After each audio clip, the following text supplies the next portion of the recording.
Вы смотрите «Актуальное интервью», в студии Надежда Саханская. Здравствуйте. Наш регион богат охотниками, и в преддверии весеннего сезона на водоплавающую дичь на плечах лицензионно-разрешительной службы Росгвардии довольно большой объем работы по контролю за оборотом оружия. Каковы требования к ответственному хранению личного оружия, оформлению лицензии, мы сегодня и поговорим. Гость у нас в студии Иван Протопопов, начальник отдела лицензионно-разрешительной работы по городу Якутску и городскому округу Жатай, управления Росгвардии по республике Саха. Иван Иванович, здравствуйте. Здравствуйте. Давайте, наверное, начнем с требований. Каковы вообще главные требования к владельцам оружия? Владельцам оружия предъявляется по федеральному закону об оружии своевременное продление разрешительных документов на оружие, также прохождение медицинской комиссии и соблюдение условий хранения оружия. Также безопасное обращение с оружием не только на охоте, но и в быту. Есть ли статистика нарушений, допускаемых владельцами оружия? Чаще всего почему нарушают? В прошлом году по статистике у нас в городе Якутске около 900 административных протоколов за нарушение. В основном нарушения такие за несвоевременная подача заявления за месяц, то есть за продление разрешительных документов. И после смены места жительства тоже несвоевременное уведомление нашего органа. Тогда вот давайте по разрешительным документам. Сейчас же можно оформить это через госуслуги. Насколько активно население пользуется? Да, активно пользуется. На сегодняшний день 95% обращений все в электронном виде гражданами. Это очень удобно для граждан и для нас тоже. А по поводу смены места жительства, если владелец оружия переехал с места на место, значит ли это, что надо снова получать разрешение или просто достаточно отправить уведомление в соответствующие органы? Это смена именно постоянного места жительства, то есть прописки. Да. Если прописка меняется, соответственно, вы должны в течение 14 дней уведомить наш орган, то есть подать заявление на переоформление разрешительных документов. Если я не ошибаюсь, наверное, может быть, сотрудники ходят по адресам и периодически осматривают, насколько в соответствующих условиях хранится оружие, боеприпасы. Да. После подачи заявления наши инспектора выезжают по месту жительства граждан и, соответственно, проверяют условия хранения оружия и патронов. Наш разговор ведется с вами накануне весеннего сезона охоты. Чтобы охота принесла удовольствие, прошла без нарушений, какие правила следует охотнику соблюдать? Основное – это не употреблять алкогольные напитки на охоте и соблюдать условия хранения оружия и правила безопасного обращения с оружием. Основные такие моменты. Да, давайте тогда остановимся подробнее на правилах безопасного обращения с оружием, в каких условиях оно должно храниться и какие еще есть правила. На охоте соблюдать, соответственно, транспортировку, перевозку оружия, то есть в чехле должно быть, и, соответственно, с документами оружия. Не забывать, соответственно, документы, путевки, разрешение на добычу, разрешение на оружие и охотничий билет. На охоте ситуации бывают разные. Например, ружье потерял. Что делать в этой ситуации? В этом случае гражданин, владелец оружия, обязан в течение суток уведомить органы внутренних дел, то есть полицию, и заявление написать об утере. Если больше суток, соответственно, на гражданина составляется административный протокол и направляется в суд. Там санкция от 5 до 10 тысяч штраф будет. Если не уведомил. Да. Хорошо, Иван Иванович, а вот бывают, назовем их так, деревенские истории, когда владелец ружья, например, не знал, а у него из сарая его украли. И там, не знаю, похулиганили, выстрелили куда-то. Но кто в этой ситуации будет виноват? Ведь оружие записано на него, а он даже не знал о пропаже и поэтому не уведомил о том, что оружие утрачено. Да, такие случаи бывают, но, соответственно, за это налагается административный штраф тоже на гражданина. И, соответственно, будет изыматься оружие.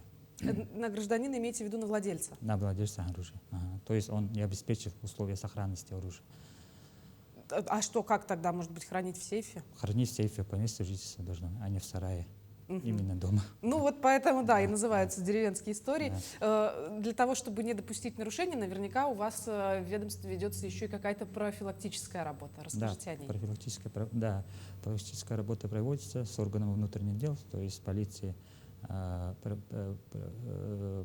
Проводим рейды поквартирные, да, соответственно, составляется акт проверки, и если нарушение есть, то, соответственно, налагается административное наказание за различные.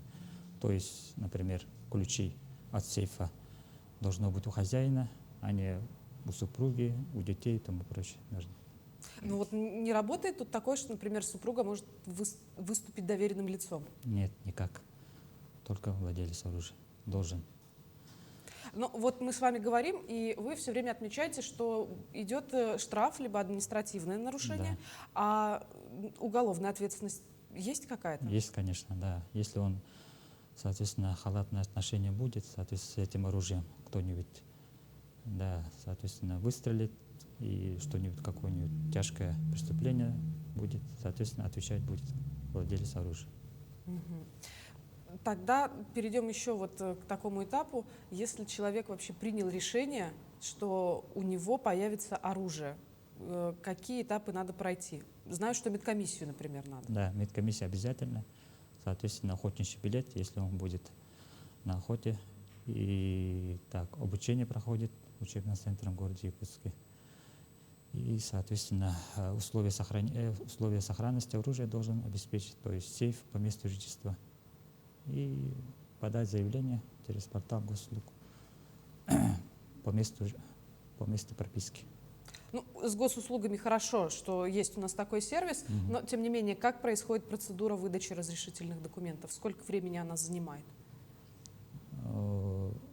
После подачи заявления к нам, соответственно, после оплаты госпошлины приходит гражданин, соответственно, сдает документы, проверяем подлинность документов, запрос отправляем. Если он первичное приобретение, запрос отправляем МВД, ФСБ на наличие там судимости и тому прочее проверочных мероприятий. Соответственно, 30 дней, рабочих дней Так. Оформляется. Да, и пакет документов — это Да. паспорт, Охотничий билет, охотничий билет. медкомиссия и это обучение, прохождение по безопасному обращению с оружием. Давайте остановимся тогда на этапе по обучению безопасного обращения с оружием. Такое есть у нас в Якутске. Да. У нас в городе Якутске 4 учебных центра. Это учебный центр Эркен есть, Баянай вот недавно открылся, безопасность есть и маневр. Там как? Нужно сдать какой-то норматив или просто рассказывают об устройстве оружия? Не знаю, Сначала как вы проходят теорию проходит и, соответственно, практика есть, то есть практическая часть. Они сдают в тире по безопасному обращению с оружием. Что входит в норматив? Там стрельба из разных моделей оружия, из травматического, из нарезного и гладкоствольного. Хорошо, прошел медкомиссию, прошел курс подготовки. Ну вот случилось так, что, например, отказали в выдаче разрешения на оружие. Почему так происходит? Такое бывает, да. У гражданина могут быть судимости тяжкие или средней тяжести, если там с оружием, это уже пожизненный отказ будет. И, соответственно, если отказ может быть от заключения МВД или органов ФСБ. А не бывает такого, например, что в год дается какая-то ограниченная квота на выдачу разрешений на оружие для того, чтобы, не знаю, как-то мы себя безопаснее, что ли, чувствовали? Как это квота? Ну, например, когда идет во время сезона охоты жеребьевка, там определенное количество людей получает разрешение на охоту. Может быть, здесь точно так же у нас действует, как разрешение на оружие? Единиц оружия у нас 5 гладкоствольных должно быть у гражданина. И в общем должно быть 10 единиц оружия. То есть нарезного оружия можно 6, а гладкоствольного 4. Не больше 10 единиц оружия гладкоствольного, в смысле охотничьего. И 2 единицы оружия ограниченного поражения, то есть травмат. В общем получается 12. И давайте напомним нашим зрителям, вдруг кто-то сейчас смотрит и такой, ой, а мне документы надо обновить, вот это вот всей историей заняться. По какому адресу обращаться, может быть, по каким телефонам звонить? Ну, адрес у нас Дзержинского 35/1. Телефонные номера указаны 2 ГИСе, 2 номера службы. Там звонят и консультируются. Или можете подать через портал госуслуг заявление. Хорошо, будем иметь в виду. Иван Иванович, большое спасибо, что пришли к нам сегодня, рассказали очень важную и полезную информацию. Приходите к нам еще. Все, спасибо, до свидания. Напомню, вы смотрели актуальное интервью. До встречи в эфире.